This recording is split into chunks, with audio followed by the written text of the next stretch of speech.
Well, in fairness naman, para din sa panahon ni Pangulong Duterte, in fairness, doon nabuksan yung Skyway. Ito bang usapin ng mga classrooms construction na kung saan po naman mismo ang presidente nagsasabi na this time daw po wala nang ghost project sa mga meron bang ghost classrooms? Parang ang alam natin mga flood control projects, mga dredging, pero ghost classrooms. Pero mga kapatid, ito nga po maganda ho nating maintindihan itong isyong ito kasi di ho ba nung una nakapanayam din natin dito sa ating programa yung po namang in charge doon sa PPP, yung public-private partnership nung mga pagtatayo ng mga classrooms. Kasi nga po, umaabot ito sa higit na 165,000 na shortage natin. Grabe. So ngayon, maliban doon, Sel, pauubayan na raw po sa LGU yung ilang bahagi, may target sila, 4,000 classrooms para po sa mga LGUs na mangangasiwa sa construction nito. So ang tanong nga dito, pag pinag-uusapan natin mga bagay na hindi na po natin kayang baguhin, kaya ba natin baguhin yung gawi sa public works? Kasi ito, kahit na LGU, public works pa rin ito. Government-funded na konstruksyon. Wala bang corruption sa LGU? Alam mo Manong Ted, yan nga yung hindi ko naintindihan kung bakit tayo nauwi sa ganito. Kasi di ba 165,000 na shortage, pero yung usapin ng shortage at backlog pagdating doon sa classroom, hindi na ito bago eh. Parang yearly na lang, especially kapag opening ng classes, lagi na lang natin ito pinag-uusapan. Tapos ang nakakapag-alala, sinasabi rin kasi ng DepEd na ang dami ng nalulumang mga silid-aralan. So by 2028, ayun, baka mamaya ay umabot na ng 51,000. Base pala sa Second Congressional Commission on Education. So, matadagdagan pa. Sige po. Bakit pa natin pag-uusapan ito? Kahapon lang po na pag-usapan natin yung panukala po na gawing trimester na lang daw po, no? Ang sa public schools, yung pong ang malinaw, di ba? Ito ho ay grading system, right? Yes. Hindi yung enrollment, no? Baka meron pong hindi pakakaunawaan doon. Ito po ay napaka-importante nga kasi at the end of the day, mga kapatid, sino ho ba ang unang-unang makikinabang dito? Ang ating pong mga kabataan na ngayon nga, ang sabi ni Senator, sorry daw po, ay weak. Sorry po. Napunta ako doon sa week. Oo. Hindi ho ba ang makikinabang dito po ang ating mga anak, ang ating mga apo, kaya dapat po nakatutok po tayo sa isyong ito kasi nga ito na ho ang kinasadlakan natin. Nagkukumahog ngayon ang Marcos administration kasi ilang buwan na lang sila sa pwesto. Tandaan nyo ha, pagpasok ng ngayon pong July, yung pong July ha, na muling pagbubukas ng second regular session ng 20th Congress, yan na po ang kanyang second to the last SONA. Tama. O ano? Oh. Ngayon mo lang naisip yun, ha? Oo nga, no. So ang lapit na pala. Yung kanyang next SONA ay farewell SONA. Yun na yung pagpapasalamat siya sa cook ng Malacanang.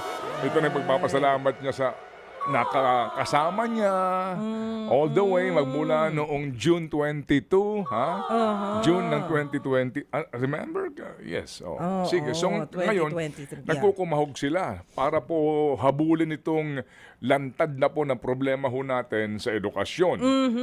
Kaya nga po nagmamadali sila. Alam mo, parang ganyan lagi ang nagiging gawi.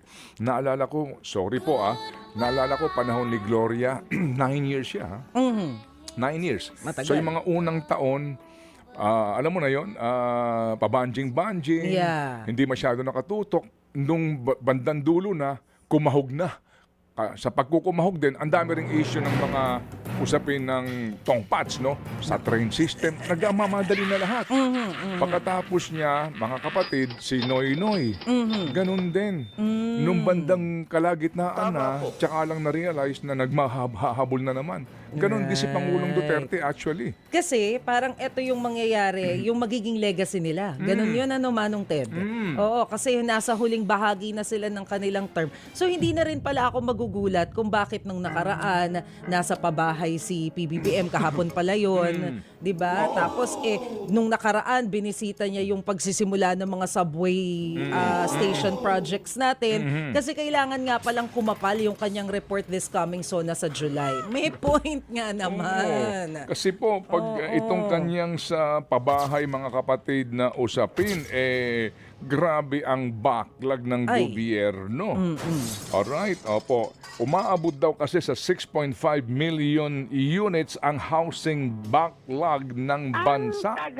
Sa datos po ng United Nations Human Settlements Program. Kapag hindi natugunan, posible pa raw pong umabot ito sa 22 million by 2040. Ayun Ayan. na. At sa kasalukuyan po, nasa 423,000 housing units lamang ang naitatayo ng gobyerno mula nung manungkulan si Pangulong Junior. Nako. So simula 2022, 423,000. Di ba ang initial target nila, Manong Ted, 1 million a year? Oo. Pero mukhang hindi nga kasi hindi lang 1 realistic. million a year ang kinita ng mga... alam mo, ba't ba nagkasibakan dyan? Yeah. Well, yun na nga. Anyway, sige. So, ba't ba tayo napunta ho rito? Ito nga, yun hong mga pinag-uusapan po natin na ngayon, kasi nung una, di ba, party-party, biyahe-biyahe. Tawag ka rito, ano yung karera doon sa Singapore? Yung F1. F1. Wine-wine dito, duran-duran dito. Alam mo yun? So, para Yan. Yes, alright. Tama. Ganun eh. Banjing-banjing. Concert, right. So, pagkatapos niya, pagising mo, ay malapit na palang matapos. Tanong, ano na mga na-accomplish natin? Well, in fairness naman, para din sa panahon ni Pangulong Duterte, in fairness, doon nabuksan yung Skyway. Na for the longest time, hindi ba umabot ho ng halos isang dekada bago nabuksan yung Skyway sa issue ng right of way. Kasi nga panahon ni Pangulong Noynoy, ang bagal din po at napakatipid doon sa paggasta. And then ilatag na lang ho natin to, nagka-problema po si Babe Singson sa napakaraming right of way. Di ba meron Nababanggit diyang, naalala mo yung Skyway na yung kinakailangan lumihis at dumaan dito sa San Juan River kasi nga iniwasan niya yung mga motel sa Santa Mesa kasi hindi nila ma-expropriate. Ayun lang. Sa halip na durudiretso itong ating Skyway, lumihis-lihis siya. Tama? Yan ang nagpatagal.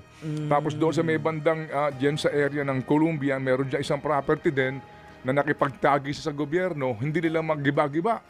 So anyway, pag upo ng Pangulong Duterte, si Mark Villar, in fairness to him, may instruction, bilisan mo na yan. Para meron silang ma-accomplish. Nabuksan naman po yun. Pero ang tagal din.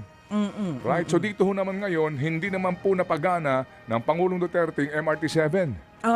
Na ngayon daw ho naman posible na, ngayon, by 2028, gumana na po ito ng tuluyan. Naku, sana nga. Kita mo, ang MRT-7, mga almost 20 years. Grabe, no? Tapos yan yung sinasabi nila na part ng solution para mawala yung traffic natin. Anyway. Kaso everyday nire-remind tayo ng traffic. Sige po, sa mga kapatid, pinag-uusapan po natin itong mga isyong ito nga para lang ho sa ating pong kaalaman na dapat ho naman talaga ang gobyerno kapag nanungkulang kapag pag-upo mo pa lang, dapat naman talaga ang focus mo kaagad makapagbigay ka, makapag-deliver ka. Diba? Ng ganito pong uri ng mga must, kailangan na kailangan, yung pabahay na iyan. Noon pa po issue yan. Ngayon po, eto na, no? Yeah. Sinasabi ng Presidente, pre-fabricated na ang gagamitin. Ay, thank you. hindi na hollow blocks muna. Di ba? Okay? So, pero pag tiningnan mo kasi yung mga pabahay kahapon, ang cute. Ang cute. Mukhang condo unit. Di ba? Parang naka-design. Yung kahapon na naipalabas, maganda po siya at maganda. Kasi nga, una, yan po ay finished. Meaning hindi raw houses na ibinigay doon sa mag-housing loan. Second, furnished. Yeah. So, kumbaga may interior designer. Naka-design na. Alright, so meron na siyang mga gamit, meron ng upuan, meron ng maganda na po. So ang tanong ho natin sa housing department dito, ganun ho ba ang turnover ninyo? Finished na? Naka? O row house ito na kanya-kanyang palitada pa? Ay. Saan Ayun lang. saan ba ito sa Saan ba ito sa Taytay? Sa Taytay. Oo nga. Saan lugar ito? Ito sigurado ba kayo dito na hindi binabaha ito, ha? Ayun lang. Sigurado ba ho kayo dito na ito po ay wala doon sa kulay pula sa Project NOAA, ha? Yan lang po ang sa atin. Anyway, o sige, ang dami ho namin mga pag-uusapan dito ni Ate Maricel all the way till 10. Pero kami po ay handang-handa na rin po para po sa ating balitaan. Baka daw mas mauna pa yung tinatayong mansion sa Quezon City. Aray ko. So talaga, big boy. Good morning kay Jairus Mondok. Okay, sige. Sa mga kapatid, sandali po naman kami po ay meron pong mga importanteng mensahe. Abangan po sa aming pagbabalik.